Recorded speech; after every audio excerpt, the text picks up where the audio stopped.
Hi guys, I hope you're doing well. I'm Paul Beasley. I'm a fencing coach based in Eastbourne on the Sunshine Coast of England.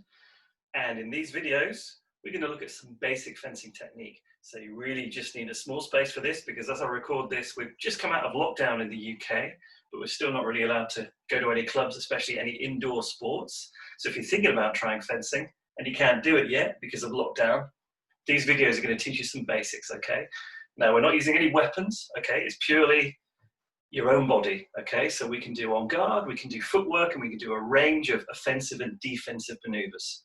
Now, I'm primarily an epee coach, and whilst what I'm going to teach in these videos in terms of the footwork does apply to sabre and foil, it's very specifically, especially in terms of the arm position and the attacking moves and the stop hits, very specifically for epee fencers, okay? And if you're thinking about giving fencing a go, epee is a great place to start because there are no tricky rules. The whole body is the target. It's the only weapon in which the whole body is the target, okay? And there are no rights of way, so if you both hit at the same time, you both get the point. So that's one of the great reasons to start with epee. And as the old saying goes, sabre's theatre, foil is art, but epee is truth. It's the truth of one-arm combat, okay? Now, before we get into the content today, which is the on-guard position, footwork, a thrust and a lunge, I really just want to go through a quick warm-up. Now, if you want a more extensive warm-up, check out my warm-up video. It's about 10 minutes long. It's going to be much more comprehensive than what we're about to do now, but if you just want to crack on with it, we're going to start with a little warm-up routine, okay? And it's going to help you also get a sense of how we use different parts of the feet during fencing. So, let's crack on with our warm-up, and what we're going to do first is very simply, we're going to go on our tiptoes as high as we can, and we're just going to walk to the front of our space and back, on tiptoes all the way, okay? So you should really feel the calves and get the feeling of moving on the balls of your feet, okay? This is something I will come back to in the whole series of videos. This time, on your heels, okay? Now we're going to walk on our heels. Now this really kind of toe-high position when walking on your heels doesn't necessarily relate to much of fencing these days, but nevertheless, you've got to get used to the feeling of the heel striking the floor first, okay? What we're going to do now is we're just going to do some big arm rotations, just to loosen up the shoulders. Now, fencing is very much a power sport in terms of how you use your legs, and yes, it is explosive with the arm movement, but it's a light, fast arm movement, okay? We're not punching, we're not trying to transfer weight from the floor through the rest of our body and out through our fist. It's light and fast. So it's really important that the shoulders are loose, okay? And we're just going to roll them. I'm going backwards now. And forwards. Okay, and shake it out. Like I said, it's a really basic warm-up. Right, what we're going to do now is we're going to march on the spot, okay? Knees are coming up to about hip high. And again, to get us used to that ball of the foot sensation, on the standing foot as you march, lift up onto the ball of the foot, okay? Okay, I'm just whizzing through this just enough to get us started. Okay, lift a knee, we're going to open the gate and close the gate under control. Lift a knee on the other side, open, close and down. 4 more on each side, and try and only move the leg, okay? So really you are opening and closing the hip here. And try not to move anything else because we're really trying to isolate the muscles that we use in fencing.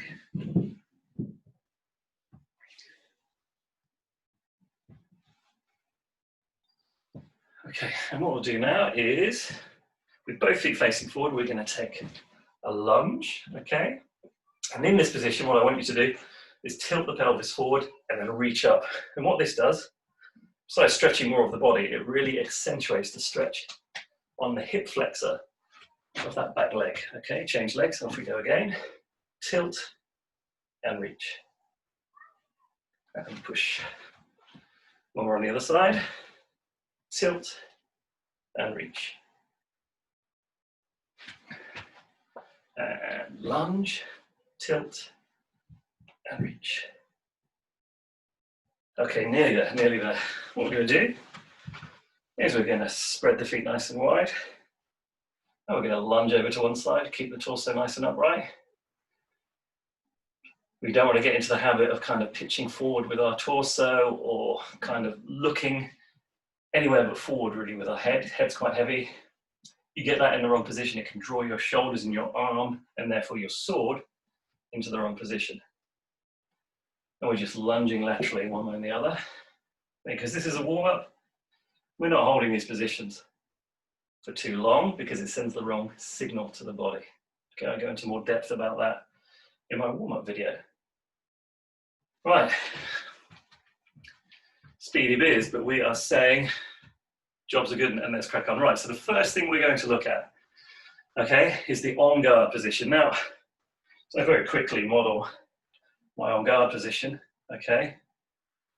We want maneuverability, okay, but we want balance and stability as well. So if we were standing like this with our feet quite close together and our knees straight, we don't really have balance, we don't have stability, and it's harder to move. But we also want power to launch into the attack, which is where the bent knee position comes from, okay?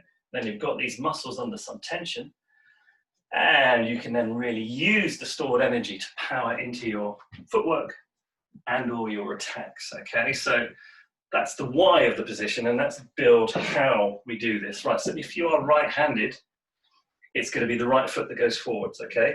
So even though the right is no doubt if you are right-handed, your stronger foot, it's what you keep within football, etc. In fencing, the more important thing is the hand goes first, because it's the dexterity of the hand, the precision of the hand, the small finger muscles that we really need to get that point precisely on the target that we're aiming for, okay? So it's our dominant hand that goes forward. So to set this position up, your back foot, depending on whether you're left or right footed, is going to go sideways, okay? Front foot goes directly forward, and we're going to line it up with the heel of the back foot. Then we're going to take a pace forward, so the feet are about shoulder width apart. Now, it depends how you're put together. You may have a slightly narrower, or perhaps more likely a slightly wider on guard position than me, but it's partly a question of how you're put together, how long your femurs are, your thigh bones, and in terms of how you then sit comfortably in the on guard position and still can do all of those things that I talked about. So we have this pace forward, we have front foot forward, back foot sideways. And what we're going to do now is bend both knees equally, okay? And really that knee is going to be over the front ankle. Now the back knee is going to be just in front of the back ankle, okay? Because that back foot is just slightly further back. Now the sword arm, okay? The thumb is going to be on top at about 12 to 1 o'clock, okay? The forearm is going to be more or less parallel with the floor, and it's going to be about a fist between the elbow of the sword arm and the body, okay? Now you see how the hand is actually obscuring the view of my elbow, that's intentional, and it's all in line with the shoulder, but it's outside the line of the front foot. So if you look down at your on guard position, you can't see your own front foot, it's because your hand is inside the line. Okay, this is position number 6, okay?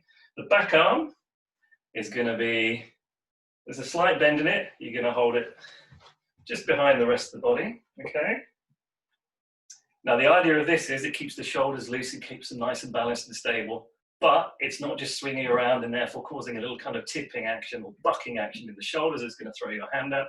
It's nice and stable, back shoulder's still loose, and it's in a nice position to really reach out and counterbalance any leaning forwards into a lunge, okay? So this is our on guard position. You can see how my forearm is parallel with the floor.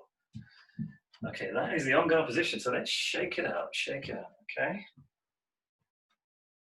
Now, when I say on guard, go back into the on guard position again and build it up bit by bit. The feet, the distance between the feet and the alignment, the knee bend, the position of the arms. Notice my upper torso is nice and upright. There are some styles where you're slightly more leaned in, almost like you're goading the opponent into trying to attack.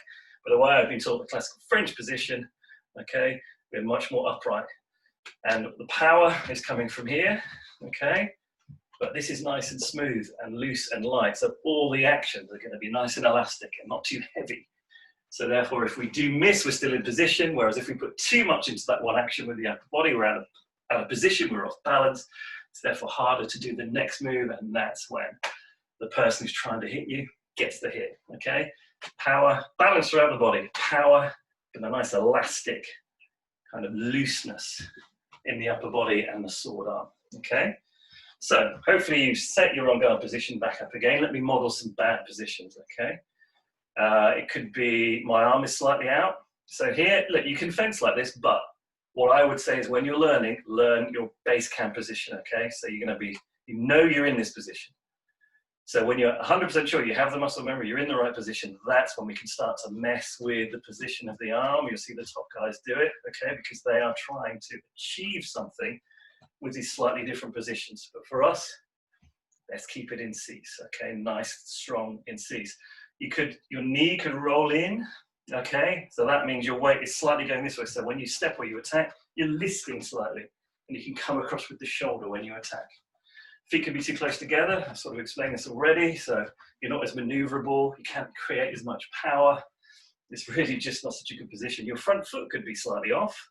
And again, that's like your compass in a way. So you can either, you're not really properly aligned. So you're almost fighting against your own body. Part of you wants to go that way, but you want to attack forwards. Okay, it's best to have it all aligned. You may start sticking the hips out the back. And again, you're going to lose a bit of power and a bit of balance if those hips then really kick out the back when you're trying to attack. Okay, and also this back foot position.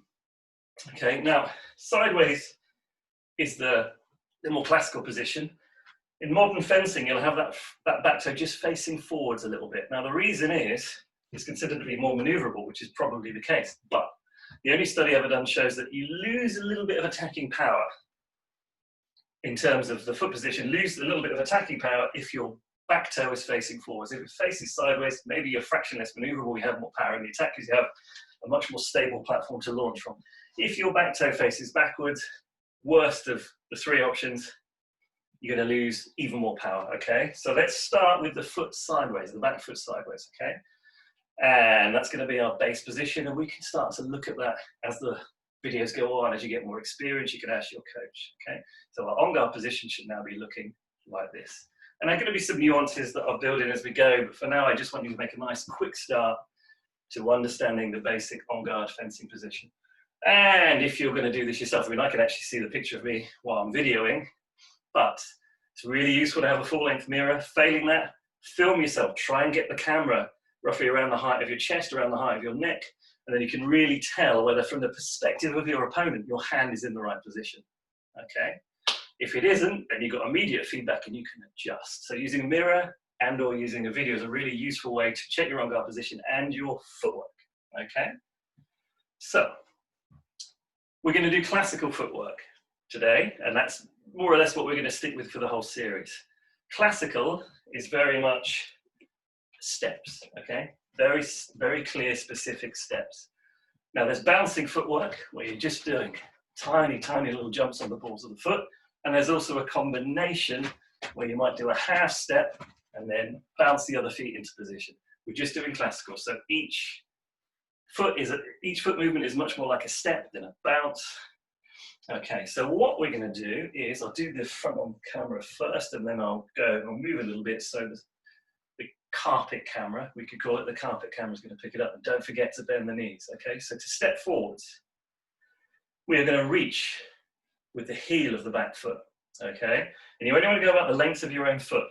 If you're going too far, especially when you're in fencing distance, if you're going too far, you put yourself at greater risk. So the footwork has to be economical. So you reach about the length of your own foot.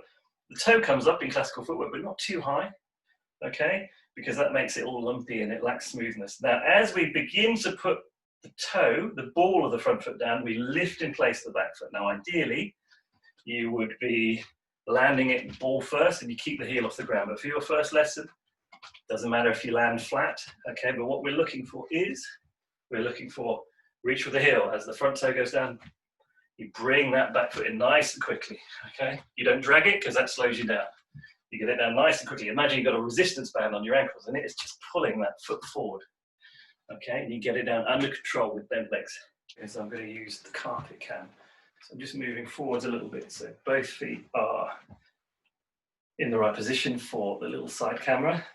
Now notice now how I reach about the length of the foot with the heel of the front foot, but the toe's not going too high, only as much as it needs to. And then as it comes down, lift in place that back foot, okay? Now to move backwards, we now reach about the length of a foot with the ball of the back foot. As the heel goes down, lift in place the front foot. So it goes ball, heel, front foot, ball, heel, front foot, ball, heel, front foot, okay? I'll just do this a couple of times.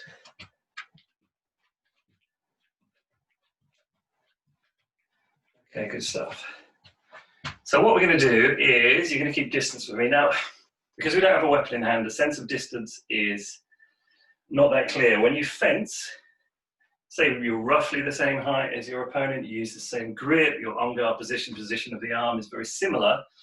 We would call fencing distance with the tips just about level with each other, overlapping. And we would call the kind of the distance from which to attack to body would be the blades halfway overlapped, okay? But for now, what we're going to say is when I step forward, you step back. When I step back, you step forwards, okay? Using the techniques I've just showed you. Now, fencing line, now classically it would be our front toes lining up, but people mess with this a lot. And the way I was taught is that your front toe, assuming you both use the same hand and therefore the same foot is facing forwards, both right or both left, your front toe lines up with the back toe of your opponent. It gives you a little more room in terms of dealing with their blade, in terms of setting things up, okay? So if you're right-footed, as I am, I want your front foot to line up with my back toe. If you're left-footed, I want your left foot to line up with my front foot, my right foot, okay? That's just a little nuance you get used to when fencing people with different hand positions, okay? So off we go. So I'm going to step forwards and you step back. So remember, when going backwards, reach with the ball of the foot. As the heel goes down, bring that front foot back. So now you'll be going forwards, I'm going backwards. So you're going to go reach with the heel. As the toe goes down with that front foot, bring the back foot in nice and smartly, okay? I'm just going to mix it up a little bit. And always remembering, keep the knees bent. That's the one thing I think a coach says to a fencer, not necessarily a novice fencer, pretty much everybody. Bend the knees. You think you've got your knees bent enough? Bend them more.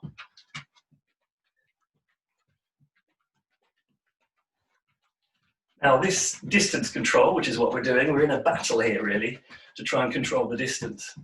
You want to be in a position where when you want to attack, you can just hit me, just at the right distance to whatever body part you're trying to hit. But if you want to defend, you're at a nice distance, so a small move back gets you out of distance, but still close enough to do something, okay? Not just running away, so it leaves you no options to attack. So, and as you go up through the levels, and you see the guys, you know, top international level, they micromanage the distance. At a lower level, you know, your distance could be anything like half a meter or something in terms of its precision. Go to the top level, we're just talking maybe a centimeter, okay? Just a couple of millimeters. And it's this little movement, and it could be that I'm taking slightly shorter steps and you don't quite see it, so I manipulate the distance, or it could be I'm just speeding up to catch you up or to get away. It's these little tricks that enable you to manipulate the distance, okay? Right then, let's move on to the most basic attack you can do, okay?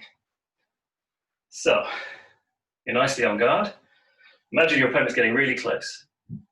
And all you've got to do, and I'm going to keep it quite simple, there are some nuances here, we won't worry about those. All you're going to do is imagine that you're extending your arm from the tricep, okay? And your hand is going to come up to about eye height. Your point will be a bit lower. We won't worry about that because we haven't got the sword on our hand. You could just push the thumb down a little bit as you extend your arm. But we want it to be nice and loose. Notice nothing else moves, okay? Less is more in terms of fencing technique. Nothing else moves. I'm not pitching in. There may be some situations which I do that. The basic technique is just the arm and the feet get you into the position, okay? And then the arm gets the hit. That's the idea. That's the clearest idea. Get the distance right. Simple action done properly at the right time is going to get you a hit, okay? That's the basic underlying kind of principle. Right, so this is called a thrust, okay? Notice how when I recover, my forearm comes down fairly parallel with the floor. Now the reason for that is if I do what I call a bit of a karate chop recovery, some people will kind of recover from the elbow as well as the shoulder, the sword's in the air, all they've got is a windscreen wiper of defense. It's not very effective, okay? And they're very vulnerable to being attacked in recovery. So the extension of the arm and the withdrawal of the arm are slightly different actions. On the way out, just imagine you're just extending the thumb forwards, okay?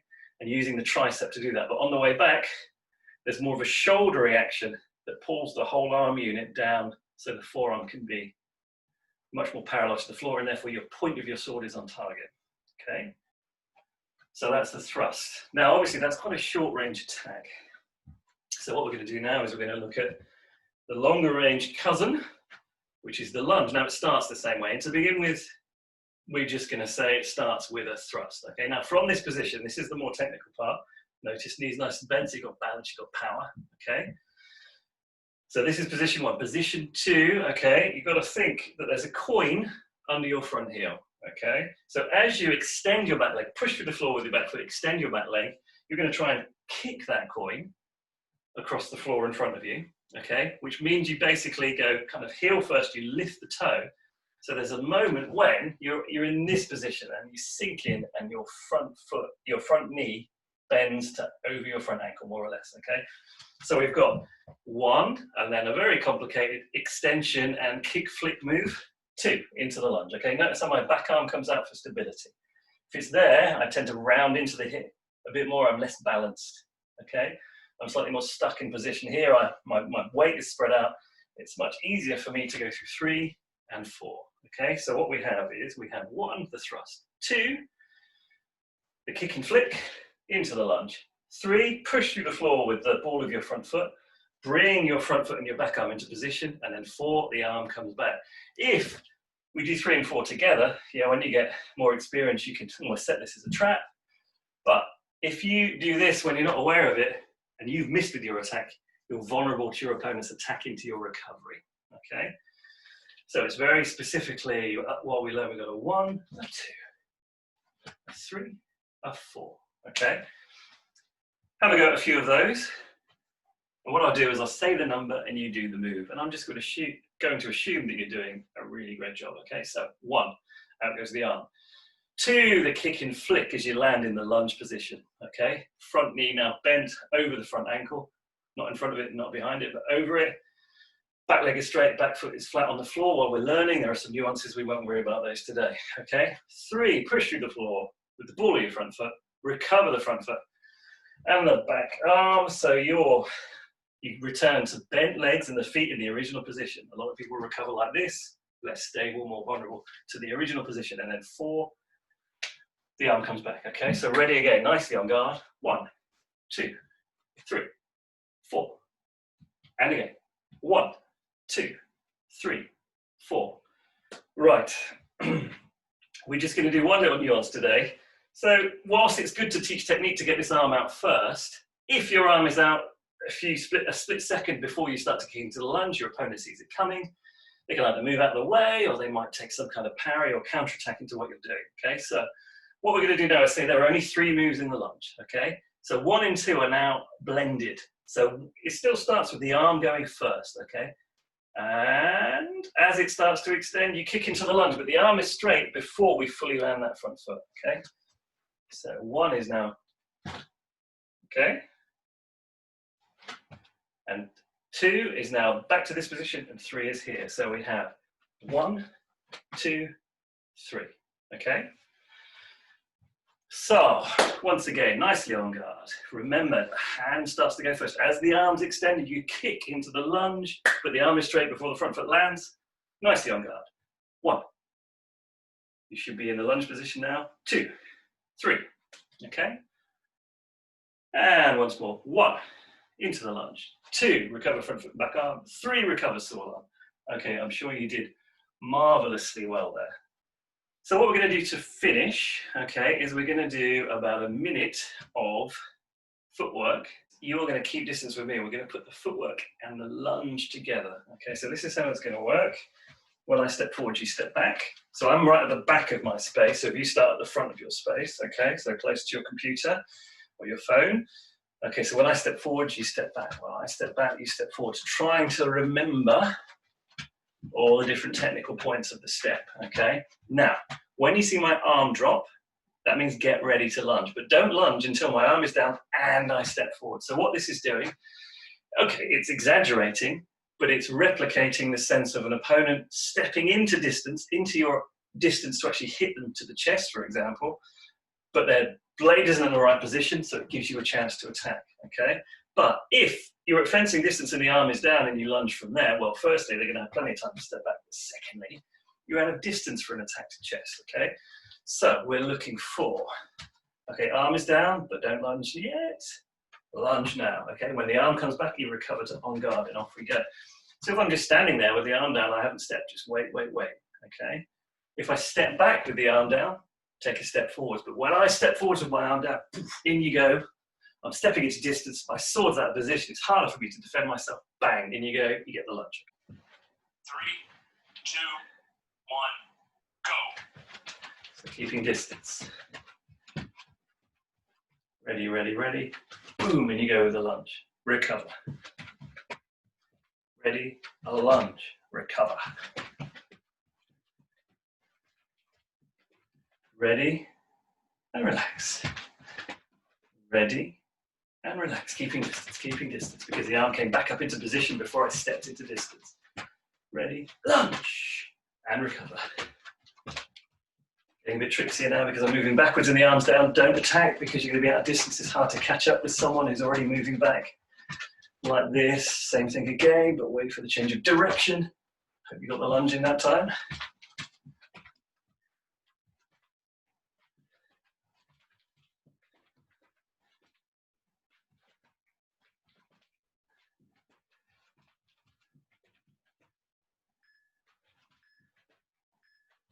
And time, resting, great effort. Yeah, whatever he said, okay? Obviously you can rewind that bit, do it time and again until you get the timing of the attack right.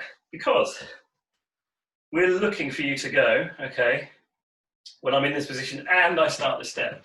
If you don't start your lunge until after I've finished my step, I'm then in position to get back out of the way, okay? So you want to intercept me. So your time to lunge is now, okay? So if you have another look at the vid, bear that in mind. I want you to lunge as my front foot is moving forward. I'm not doing anything really particularly tricksy here. So when I commit to that first step forwards when my arm is down, I'm seeing it through. I'm going through with it. So I'm not trying to trick you.